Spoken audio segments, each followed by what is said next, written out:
सत्संगत जी, प्यार से कहना धन्यकार जी।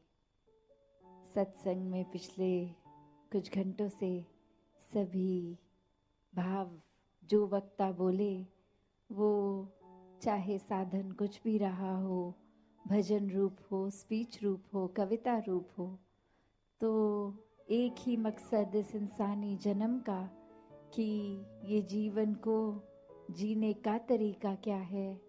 ये जीना तो है, पर खुद को सिर्फ ये शरीर मान के नहीं, एक जीवन जो मिला है परमात्मा द्वारा, वो सिर्फ प्रभु परमात्मा को प्राप्त करना ही परम लक्ष्य के लिए मिला है। बाकी काम काज और जो भी इस जीवन में जीते जी होता है, वो तो साथ साथ एक स्वाभाविक रूप में हो जाता है। पर ये आत्मा का कल्याण जीते जी ही इस ब्रह्म ज्ञान द्वारा इस परमात्मा को प्राप्त करके होता है। तो एक आत्मा जो हमेशा से एक बंधन में बंधी हुई, एक सल्वेशन, मुक्ति, आज़ादी की बात इस आत्मा की, तो वो मनुष्य जन्म में ही संभव है। तो जीते जी समय न्या व्यर्थ किया जाए, ऐसा ही संतों ने सिखाया है। तो हर किसी ने हर समय पे यही मनुष्य को रास्ता दिया, जो आज भी संत दे रहे थे कि जीने को पूरा जीवन जो मिला है उसको कैसे जीना है। एक सिर्फ समय व्यर्थ करके या फिर एक किसी की नकल करते करते, जैसा वो कर रहे हैं, जैसा एक रिवाज, एक परंपरा, वैसा ही बिना समझे कारणों के करना है, या अपने जीवन को हर पल जीते जी वो कारण समझना है कि किस तरह जीवन खूबसूरत बनाया जाए, ये धरती खूबसूरत बनाई जाए। जिस समय हम इस धरती पे आए, ये धरती को जब छोड़ के जाएं, तो किस तरह उसको और सुंदर बना के जाना है। एक प्राकृतिक रूप में भी जहाँ एक कर्तव्य है हम सबका, किस तरह ये दूषित हवा को पेड़ उगा के भी स्वच्छ किया जा सकता है, और ये कचरा ना फैला के एक उस रूप में अपनी नियमित जगह पे वो कूड़ा इकट्ठा करना, और कैसे वो रिसाइकल की भी बात आती है कि व्यर्थ चीज़ नहीं करके उसका किसी और तरीके से भी इस्तेमाल करना।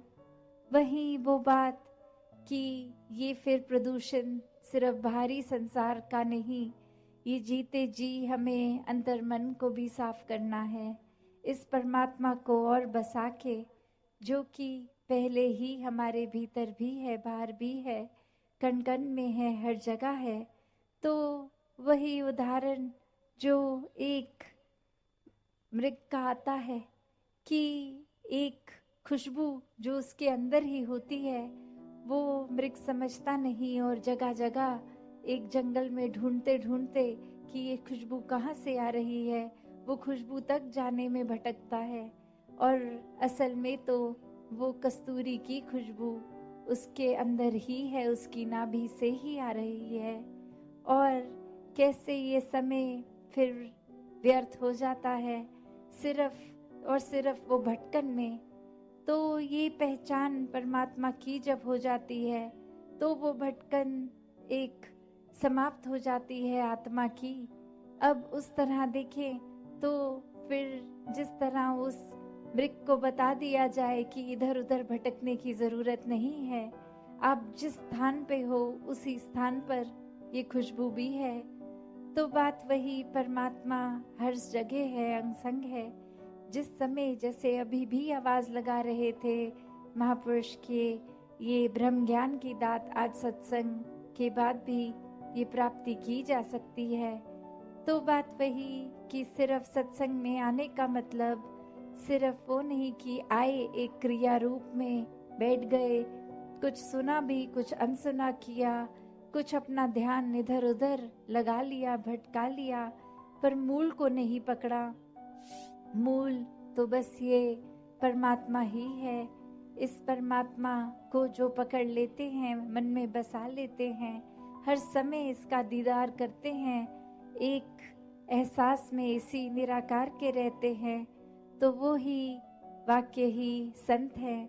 उनका जीवन हर पल भक्तिमय है, वरना तो भक्तों के ऊपर ऐसे जीवन जीने के लिए उनका तो कारण था ये परमात्मा, पर दुनिया ने सिर्फ एक वो पकड़ लिया कि जिस तरह उन्होंने किया हम भी वही करेंगे, पर मूल नहीं पकड़ा, ये परमात्मा को जानने की जिज्ञासा नहीं अंदर रखी, इस परमात्मा को प्राप्त नहीं किया, तो फिर सिर्फ एक दिखावा, एक नकल रूप ही करना तो एक जीवन को सफल नहीं बनाया।